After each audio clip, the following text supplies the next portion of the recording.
Welcome to another edition of Marshall's Mississippi. Really special guest today, somebody that normally I would be 25 feet from. However, we're doing it by Zoom. We have the new Grand Chief Editor Superman of Mississippi Today. Adam, I don't even sure exactly the title. I should know that. I'm editor at large. You're actually real editor. Congratulations. Editor-in-chief. Yeah. Well, you and I have worked together before. We worked together at the Clarion Ledger briefly. You went off to Alabama. And then you came back and you were one of the first employees at Mississippi Today in the newsroom. And so now it's very natural for you to be in this position. You start out as an interim. That lasted for about 2 minutes. And now you've got it full time. So I want to say congratulations officially on the air, but also too, I wanted to get you on to talk to you a little bit about your vision for Mississippi Today, what Mississippi Today is about, some of the issues we're covering, just kind of, and tell a little bit about yourself. Sure. Well, thanks, Marshall. Always a pleasure to see you, talk with you, and it's a real pleasure to work with you. And yeah, I love what you've been doing on these Zooms. It's you got to be intuitive, I guess, during the pandemic. But I'm really excited. It's been a busy few weeks for sure with the transition, and then I guess the interim, like you said, interim transition, and then full time or permanent. During an international pandemic. So it's been kind of an interesting time. You're right, Marshall. I started at Mississippi Today in February of 2016, and we actually didn't even launch the website until late March. So I was here pre-launch. I was one of the first hires, and my first day I walked into the newsroom. It's still our newsroom. You can kind of see it through this window back behind me. There weren't even desks yet. There was a cardboard box that was like sitting in the middle of this empty room that didn't even have like big lights, and there was no internet yet. Just like kind of put down a laptop that had no internet connection on this cardboard box, and I was sitting on kind of like a folding chair. So it's really crazy to think about, where we started and where we are today. We've obviously grown into the largest newsroom in the state of Mississippi. We are, I guess, now one of two, officially statewide print newsrooms. So we're the only newsroom in the state that actually has reporters based outside of the Jackson metro area as well. So just so proud of sort of what we've built, and I've been honored and humbled to be part of that. Like I said, from day one, talking about vision a little bit, I think what people have come to expect of Mississippi Today is that we're going to hold elected officials accountable, and we're going to aggressively pursue truth telling to the best of our ability. Truth, that's an interesting word these days, especially in journalism. I think I would define truth as what's happening, what conversations are happening earnestly, and we're going to pursue that based on the best available information that we have. So talking about coverage, we obviously, our sweet spot is politics. We're going to continue covering all these elections. Of course, a big U.S. Senate race this year, Mike Espy, Cindy Hyde-Smith. Of course, presidential election, which that will trickle down and affect, politics in the state as well. So you can expect that from us. We've got multiple reporters in the Capitol anytime lawmakers are in session. They're finishing up the next couple weeks in Jackson for the year. A lot of sort of lingering questions about that, but Marshall, just we're rocking and rolling. We're trying to do the best we can while socially distanced and working from home. But it's been a real pleasure and really humbling to step into this role and to work with such talented folks like yourself. Well, I have to admit, I'm kind of biased because obviously I get to work with the team, but I've been very impressed to a person of the people in the newsroom. How have you coped in COVID-19? Because I know a lot of newsrooms, obviously there's a lot of social distancing. You're saying you're in the office, but you're probably the only person in the office now. How has coverage changed, and how have you coped with the pandemic? It's really interesting. We journalists, we kind of thrive on face-to-face, personal touch contact. At least for me, and I think most of our colleagues, that's how we operate, and that's how we do our best work. So I think it was the first week of March, maybe like March 3rd or 4th. I've got to look at the calendar to get the specific date, in which we decided as an organization that we were going to officially close the office and recommend that everyone work from home. That was a little earlier than most businesses, anyone else in Mississippi did. I think we actually made that decision like the day before Mississippi confirmed its first COVID case. So, you know, having to scramble in that way, sort of rearrange or recalibrate our strategy, complete strategy. You know, talking to people on the streets and traveling to towns across the state to meet with elected officials or to get a sense of how people are doing sort of on the ground. That all sort of went up in the air. So, we had, like you said, we had to figure out how to cope, and Zoom, like we're doing right now, that was a really big deal for us.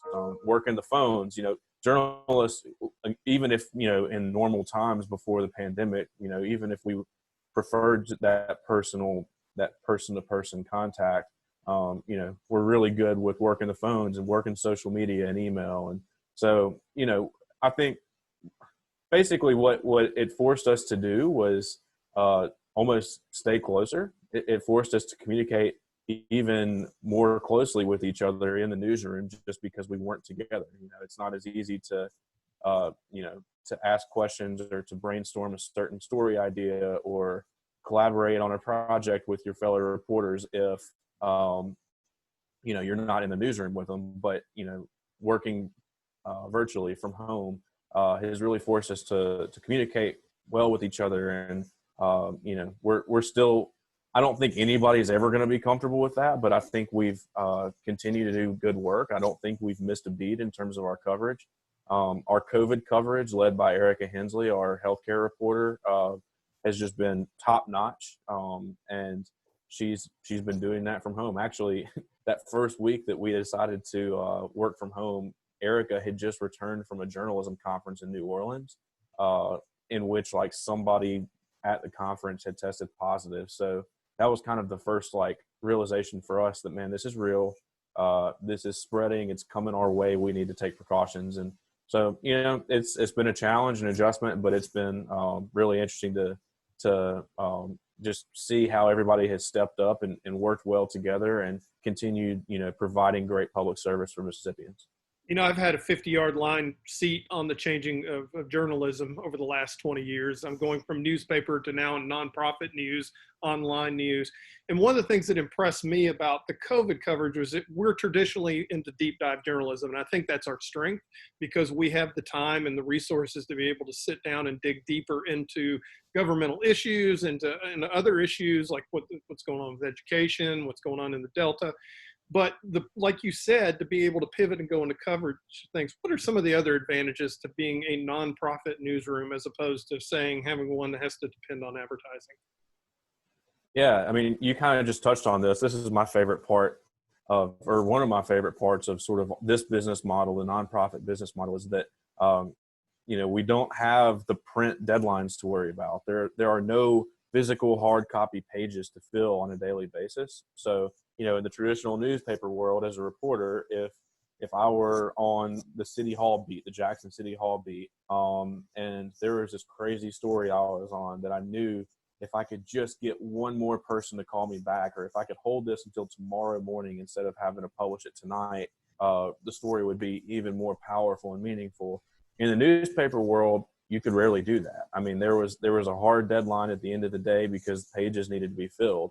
And if you couldn't fill the pages, then, it was just a difficult proposition to continue working. So, that's one of my favorite things about the nonprofit, is that because we don't have that print overhead or that print product to worry about, we can take a little bit of extra time if we need to.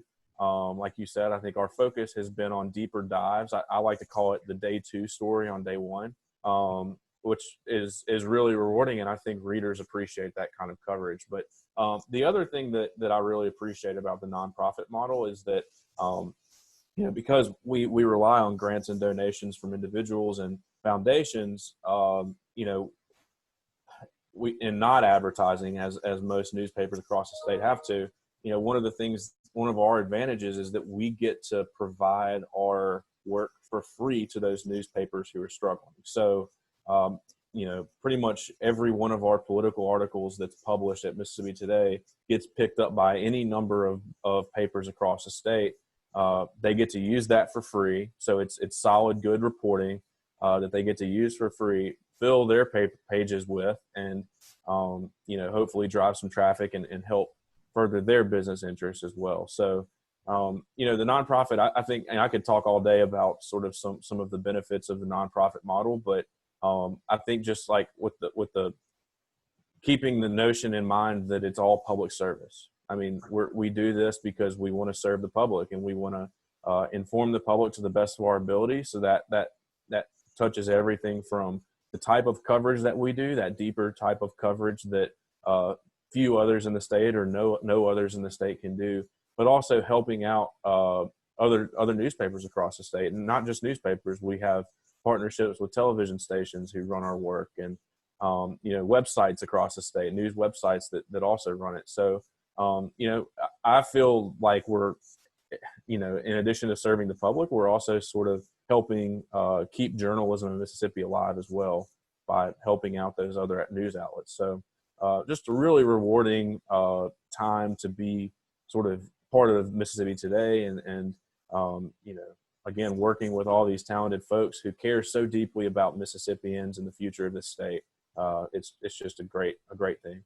That's one of the things I love about it, because I guess you could say the old model was more like a battleship. It was big and mighty and can blow big holes into things, but it couldn't turn very quickly.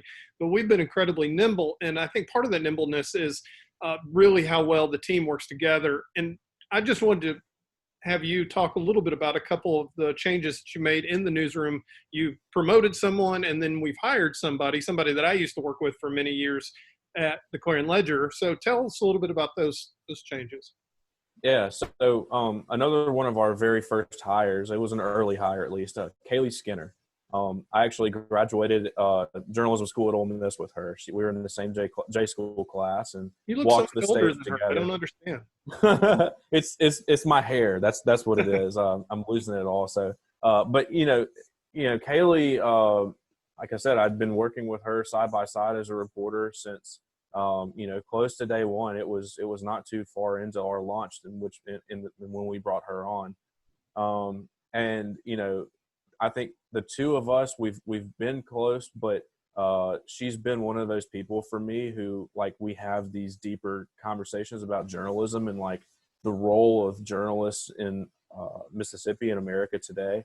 And so, when I became editor in chief, one of the first things that I thought of was Kaylee. She doesn't have much different of a track as me.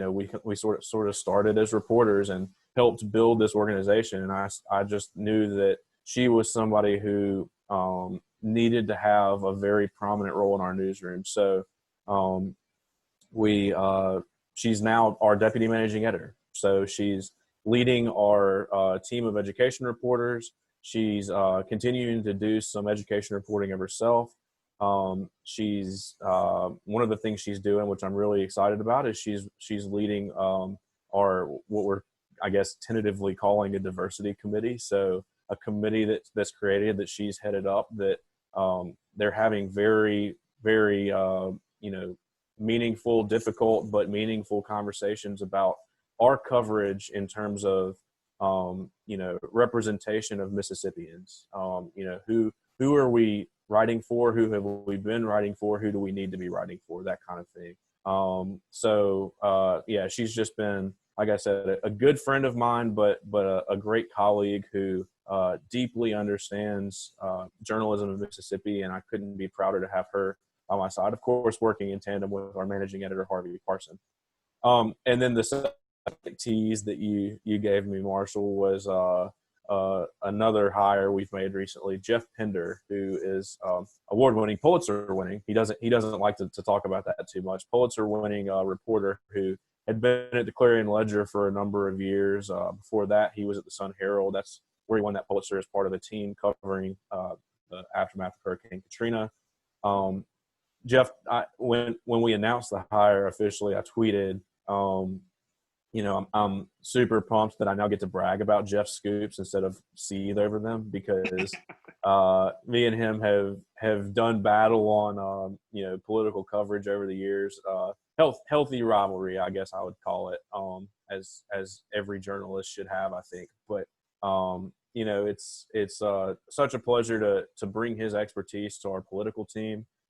He's already he's already produced some great coverage for us from the Capitol and from the campaign trail, and of course that will continue. And look, it's all about, I think, talking about both of those personnel moves internally. I think it's all about boosting our mission of serving Mississippians, and how we can best do that. And just really excited, like I said, about the two of them, but also the whole team. I just I couldn't brag enough. I guess you're giving me this platform to do it, Marshall, so I'll take advantage. I just couldn't brag enough about the journalists and the Mississippians who are working in this newsroom with us. I wish everybody who, I think it's fair to criticize journalists, that if we're not receiving criticism, then we can't grow ourselves. So I always welcome that. But I wish everybody could spend half a day or a day inside of our newsroom with these folks who just so passionately care about this state, and want to see it grow and prosper. And so just like I said, I'm really excited. It's a humbling experience for me to get to lead that team, and I'm just so excited about the days and weeks and months, years to come. That's one of the things I enjoy about working there, is that everybody is incredibly nimble, and they can literally change what they're doing on a dime. We have a really strong engagement team, but there are no silos. Everybody seems to work really well together, and we really communicate with each other well too.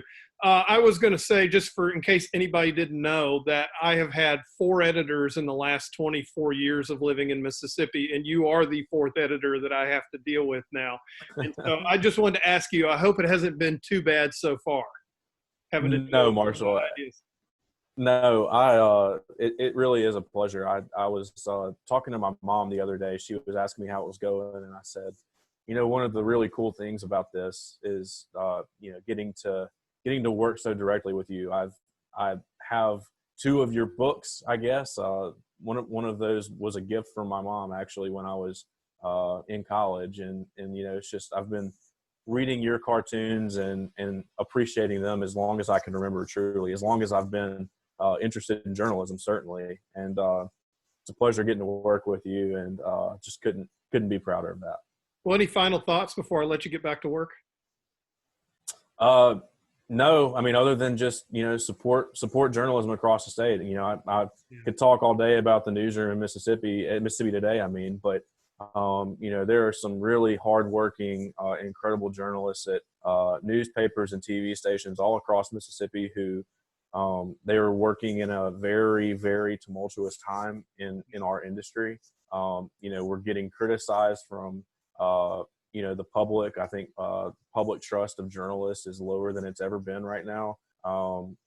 That's unfortunate for many reasons, because I think I can speak for every journalist in Mississippi, or at least most of them, and say that we're doing this to serve the public. We're doing this for pure good reasons. We're trying to inform, we're trying to engage readers and viewers, and we couldn't get enough support right now. So if you're watching or listening, do a couple things. First, go to MississippiToday.org. If you're able and willing, become a member. But we also have free newsletters you can sign up for.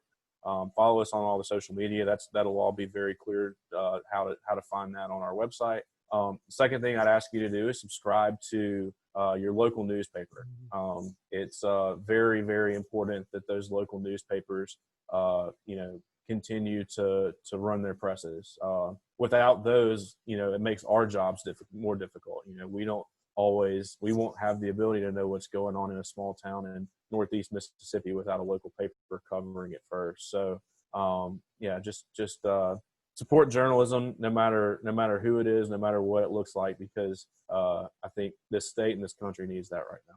Adam, thank you for taking the time for joining me today. Congratulations once again like I said, if this is a little inside baseball today, but I wanted everybody to get to know you a little bit better and get to find out a little bit about what your ideas and your missions are for the newsroom. And I think you did a great job today. So it's great talking with you. And I'll get you some more cartoon ideas in just a minute. Sounds good. Thanks so much, Marshall. All right. Take care.